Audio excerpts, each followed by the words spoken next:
Hello, ladies and gentlemen. It's a chess show on Pod TV. My name is Sasha Star, and our today guest is Jim Eat from Eat Foundation. Welcome to the show, Jim. Thank you, Sasha. It's great to be here. It's very good to have you here because we just had a very good show, financial show on Wednesday, Modern Investing, and there's a lot of course, association between chess and investing, and we know that a lot of very good chess players, grandmasters, international masters, become very good at investing, Yes. and. Not too many investors became good chess players like grandmasters and masters, or even less than that. That's peculiarity, of course, and I'm not going to explain why is that, but everyone can look into it You and know, at find. one point, investment firms were actually looking for grandmasters and Yes. soliciting them. And I know a couple of them that were contacted and started in things like currency trading and different types of investments because they thought that the chess analytics applied. And there is a direct correlation. Yeah, of course there is. And now, very interesting concept we discussed in last modern investing. It's a concept of um, mm, market efficiency. The market knows all. Um, There's an invisible hand. yeah. So apparently, it's applicable to chess because if you will take the position where the chess game starts, it's all well known setup Yes. that could be easily analyzed by both partners, both players, and yet, well, one is sometimes stronger than another one. In many cases, one is always stronger than another one. Depends on the elo points difference. But even in grandmasters battles, we see like one grandmaster who is maybe not has so much higher elo, but consistently beat the other player. And what's happened? What does he see? The market, how you call? Oh, Milan actually contributed a lot. He's mentioning a theory of market efficiency. How does he call it? Jim, do you remember? I don't remember, but there is the it's an old idea that he's expressing that the market everything is priced according to the knowledge that's already out there and available, and that so everything is priced accurately. And of course, this is a belief that's based on just purely rational, and and with chess, we know that you have all the information. The board is there for both players to see, so it's not a question of information, it's a question of what you do with that information. And for example, a grandmaster might know many more positions than I do and how to proceed just, without thinking. And there are some positions that a player of my caliber are very comfortable in, know how to play. And other positions, other types of pawn structures, for example, that I'm not as comfortable with, and I'm not sure exactly how to proceed. So I have to think and think and think and come up with a new idea rather than just instinctively play. And this is true in the market as well. When you see certain things come together, it's time to act. And other times there's confusion and you're not sure how to proceed. And the real market wizards know how to proceed in more cases than the average investor does. Well, it's interesting that let's call them chess wizards, people like Kasparov, Magnus Yeah. Carlsen. In women, it's obviously Judith Polgar. Yes. It was one study done probably 25 years ago. Somewhere in Kasparov was a world champion and was still very active. What they've done is they presented 500 diagrams to a set of 10 grandmasters and see how many of them they know. Kasparov knew 486 position out of 500. Unbelievable. Wow. And second was Judith Polgar. but she knew 422 positions. So this, and then many other grandmasters. Now, what happening here is that there was a complete domination, complete superiority of Garry Kasparov just to the knowledge. So his talent, the part of his talent was his tremendous knowledge of different chess positions and what to, of course, do in these positions. Yes. Uh, You know, I first really became conscious of this in 1995. I had a tournament in San Francisco that Robert Hubner played, and I was talking to him after a game, and he was very frustrated that he didn't win the game, and he said, "Well, so and so just doesn't understand this type of position," and I thought, "Oh my goodness, you know, he's talking about another grandmaster." And it was an ending with a certain pawn structure, a certain piece configuration, and it wasn't that he had the better chances. It's just that he knew he understood the position better, and it was frustrating to him that he didn't exploit that. So this knowledge base is something that we take for granted. We think that all grandmasters have the same knowledge base because they're all elite players, but it's not true. And you separate somebody like Kasparov, who I put as the top player in chess history when I first wrote Chess for Dummies, and I think that he has an incredible talent, and his insights are novel and unique, but also he has processed so much information. And we think in the United States, we always said our champion was Bobby Fischer, and he knew the games of the past masters so well that yes. Not just the current what's going on in the best players of the day, which he also knew better. He subscribed to Russian magazines, and he knew more. He had more information than the rest of us did because he worked at it so hard. So I would imagine that if Fischer would participate in that study where Kasparov knew so many positions, I think Fischer would be close probably to Garry. I agree. If, of course, if we are not talking about the position from the future chess, which Bobby wouldn't know, right? But other than that, he would know most of the positions. Probably he would compete with Garry for a number of the positions. So now I remember it's what Milan talked about was efficient market theory. Yes. So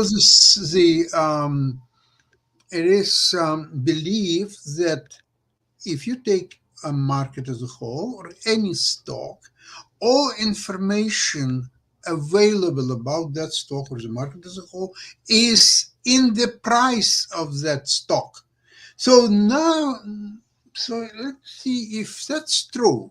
Let's assume that it's true. So there is no reason for anybody to buy stock or to sell stock for the same reason, because all information, it is a fair market value. Let's see, Microsoft now, what is it, 385, right? This is the fair value of the stock. So it cannot move any higher or any lower. So why would anybody trade in Microsoft stock? Based on what?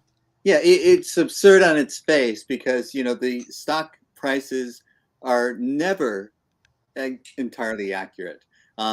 They reflect the consensus of the investors, and the consensus of the investors is sometimes wrong. It overvalues certain stocks and it undervalues certain stocks. So it's not that all the information is rationally applied equally, like the market efficiency theory would imply. It's that the consensus of the investors has settled on a number. But you see, interestingly enough, he goes much farther than that. He's talking about in each transaction, somebody is buying and somebody is selling that stock. One is a fool, and another one is so one of them is 100% wrong. One is right, and one is wrong. So if that makes whole situation even the more absurd. So let's see, there is somebody bought Microsoft at 385 and somebody sold. So tell me who is right and wizard and who is a fool and who is 100% wrong. You don't know that until next movement of the stock. So the stock moves to 386. So one who sold, he is a fool, he is an idiot. But why? He is in the camp of efficient market theory. So he believes that at 385, Everything is built into the price of that stock. So okay, so he sold because he had, say, he said he had 5,000 shares of Microsoft. So he sold 1,000. He believed because he acquired it. Maybe his price is 225. So obviously he's sitting on a huge profit. So he unloaded 1,000. So but it went to 386.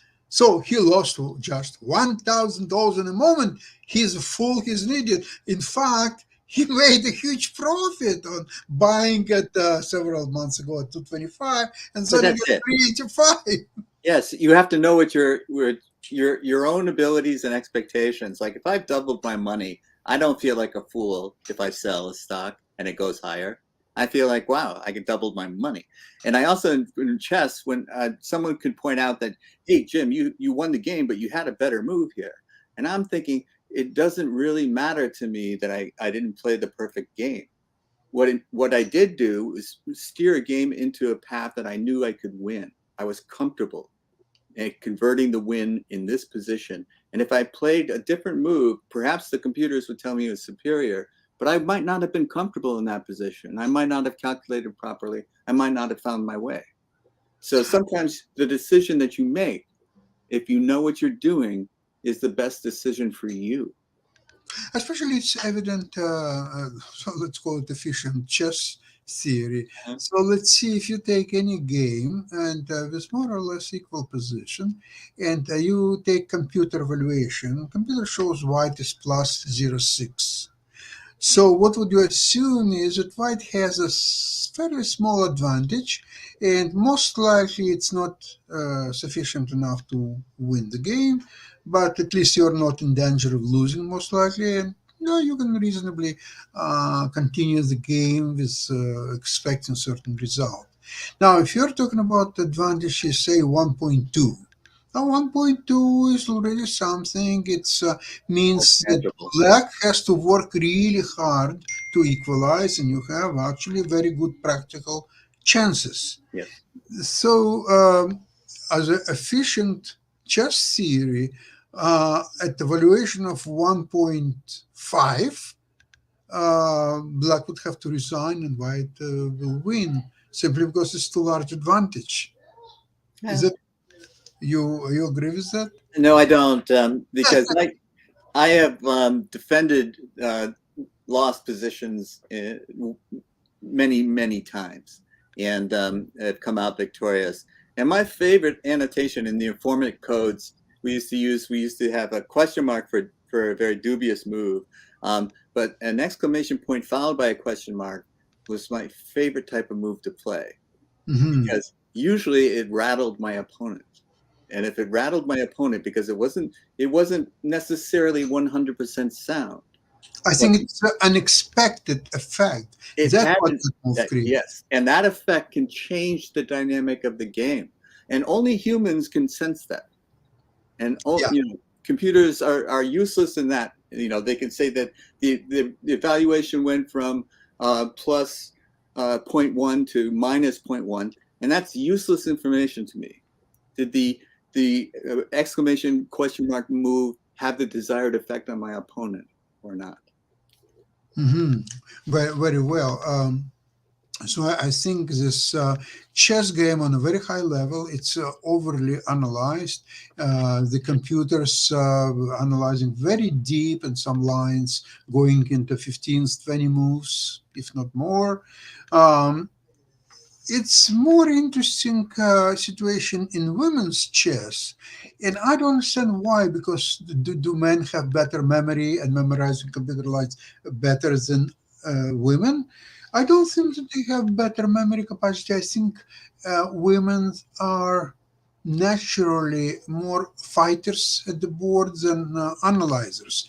They don't care so much about memorizing these computer lines as going and sit and actually fight each position, and they enjoy the fight. The grandmasters on a very top level, I don't think they enjoy the fight. They're always scared that their opponent analyzed It's far. interesting to me. Um, I don't know if I have frozen. No, no, you're okay now. Okay. I think that we need a wider base to draw conclusions, because certainly in the United States, it's only been in the last generation that women have been participants on an equal basis. And so, I think if you widen the base, then the top gets higher, and you'll see stronger and stronger women in the future in this country. I know that in other countries, women have participated more freely, but my background tells me that the type of women that fought their way to the top were fighters, because they came up with a lot of strikes against them. There was, the majority of males in the room, and when they would walk in the room, they would turn their head and look at them. They were noticed. So there was always a spotlight on them that wasn't on the average chess player who walked into the room. And so they were fighters by nature. But that might change now. You might see a lot of different types of women coming into the game and staying in the game, which is also something that we experience. Is they would get in the game when they're young and leave, but they might start staying now, and you might have more analytical type women staying in the game. But this is for the future to tell us. I don't know. Agree with you. I think that the women, they are staying and playing chess more for enjoyment of the game than anything else. Because even now, the financial rewards are still well below men's tournaments. So obviously, they are staying to enjoy themselves, to enjoy the fight, to enjoy the game. That's for sure. So I think, in fact, that provided that you are right and the base will be wider, more stronger women will appear. We will see very interesting phenomena when the best women will be able to battle the best men, but they will play different type of chess, in my opinion. They will be playing enterprising, over the board games that they know something about this position, but they not overly analyze with computers or so on. And that will be kind of, I hope, fresh um, development in a game, because right now they all analyzing same lines, they're playing all the same openings. If you want to distinguish games of Giri against Vishelograph and Nepa and many others, they will be playing same opening, same Spanish Ruy Lopez, sometimes Berlin, sometimes Italian game, all the same openings. They overanalyze, and in fact, the fresh development is a Carlsen playing just finished tournament where he was playing all kind of weird openings. He was playing, I think, he played Polish defense in one of the games to please Polish organizers. D4, B5. Uh-huh. Okay. So he is throwing his opponent right from the opening book, and so he has to start to be creative how to use it, and so on. And the Yeah. D5 is I always admired Nakamura for moves like 1E4, 2 Queen H5. It was like yeah. Well, actually, anything to get you out of the book. it's very deep positional move. By the way, forget about the mate checkmate on F7. Yeah, It's right. okay. You develop your piece. You attack in E5 pawn. E5, The, yeah. the guy has to play most likely knight C6. You play bishop C4. Now we are talking. Now here's just checkmate on F7. And you hope someone plays knight F6. Yeah. Well, actually, people naturally, especially if it's speed game, most likely they will play knight F6. But what you're pointing out, Sasha, is what we used to call style. We used to be able to identify players' games, and they had a certain style. And we used to know, you could look at a game score and you say, that looks like Bent Larson, or that looks like somebody's type of game. And we can't do that anymore. They are pretty much indistinguishable.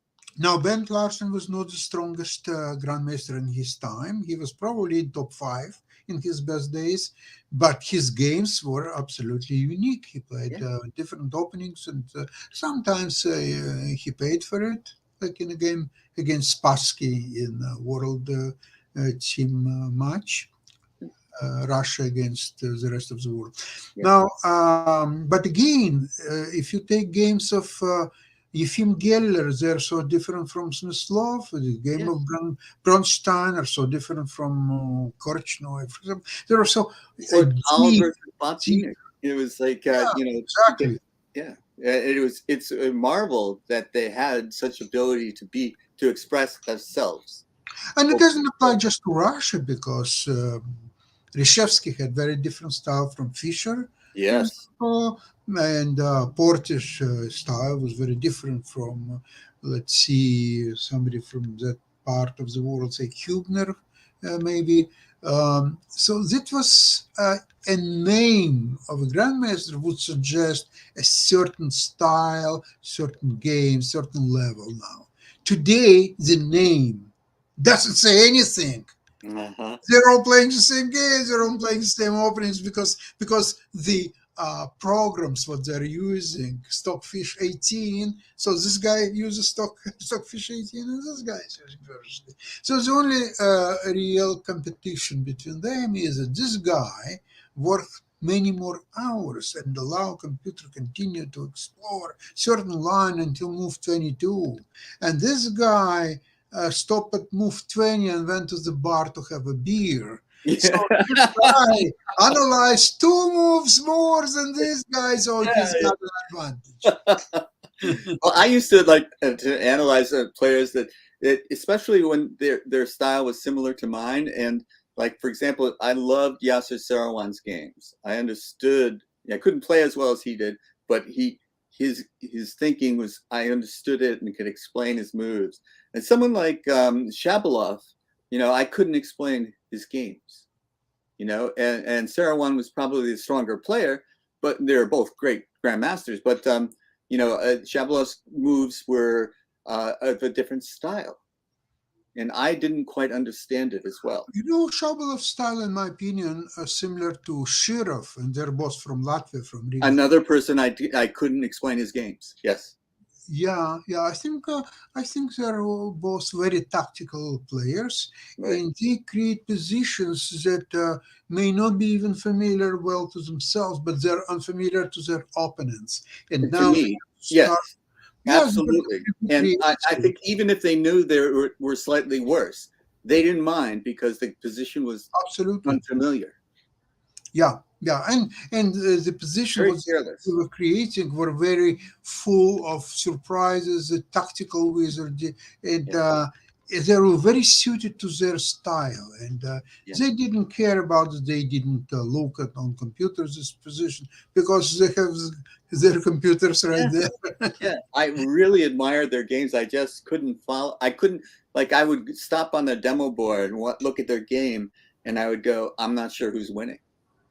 Whereas I would look at a game from Serouan and I would be able to say, Serouan's winning, or Serouan's got the worst of it. I would usually be able to understand it.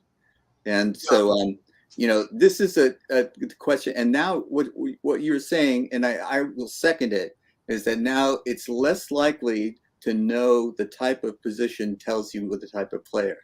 It's not as easy to say, okay, this guy is a tactician, or this guy is a positional player, or this guy likes to grab a pawn and hold it, or that kind of thing. It's like the games have a certain similarity up until like move 20, and But even then, where they're not. anyone has a chance to express themselves. I'll tell you one thing. I wish it would happen. Let's see, Giri, не помню, whoever is playing in all those tournaments, Duda, Wesley So, Caruana. Yes. So Giri, Caruana, yeah. Let's see all of them. So let's see 5 GMs. They will all publish at the same time book my best my memorable 60 games. And you will buy all those 5 books and you will go through all the games. Jesus Christ, they're places. They'll start at move 20. The diagram to move 20, and then that's where they begin. Absolutely. It's a very different experience from studying Fischer's. My 60 memorable games. I think it's still one of the best, if not the best. My copy is so battered, Sasha. I don't know how many times I played through those games. And, he had a very fixed opening repertoire. Yes. which was you would think it was easy to study and exploit and play for, but he just knew it. His knowledge was so deep that it was impossible to surprise him. Or his understanding was also matched his memory, and it was like if he did play a move that he wasn't familiar with, he understood the position so that he would play the proper response. In order to fight his strategies, you need unique fighter, for example, like Geller, who was exceptional student of openings. Yeah. And he analyzed Fischer's lines so deep and found such a great resources that he could, in fact, defeat Fischer a few times. And the other fighter of that nature was Korchnoi, although I don't think he was as deep an analyst as Geller. It was later, not at the time of Fischer. Korchnoi became much deeper after Fischer stopped playing. But Korchnoi was quite successful in resisting Fischer, but it was mostly on board he was able to prevail. But they played a very few games, only two. That's true. And they were slightly different. I mean, no, 4 games, there are two draws and two results in games. Yeah, Geller was more of a peer and contemporary, and he did have a positive score. But most people, they would psych themselves out before they would lose the game before they sat down. They just couldn't bring their best against someone who they knew was going to be such an oppressive force. Sitting down against someone like that, it was same thing with Tal. Like, remember, Benko would have sunglasses, yes, because he didn't want Tal's stare to intimidate him. So all of these psychological elements, the computer's engines, they don't factor them in. What I was very surprised by the game, I think it was Fischer-Najdorf, where Fischer played h3 on move 6 in Sicilian defense. And this is such a sharp opening. Each tempo is so important. Right. So normal continuation, bishop c4 or bishop g5 or something. And all of a sudden Fischer plays h3. It's a loss of tempo. It's not the way how it should be played. Apparently, it's a start of a very deep positional plan. In fact, the idea is to bring bishop on g2, the castle, then g4, and then g5. Knight has to go away, so d5 square is becoming very vulnerable. After black will play, say, e5 at some point. So this is very, very deep opening preparation, and very, very subtle and very unexpected. And okay, I'm not suggesting that Najdorf at that age was a great theoretician, but still he was practically, he was a very strong player. Yes. And so I think Najdorf was very happy to see h3. You think the pressure's off, yeah. But how to make a draw? Yeah. After h3, you can't make a draw. The other thing I admired about Fischer was that he would mine the ancient games. By ancient, I mean like 19th century games, where he would find an old idea that had fallen out of fashion and reinvigorate it, reinvent it.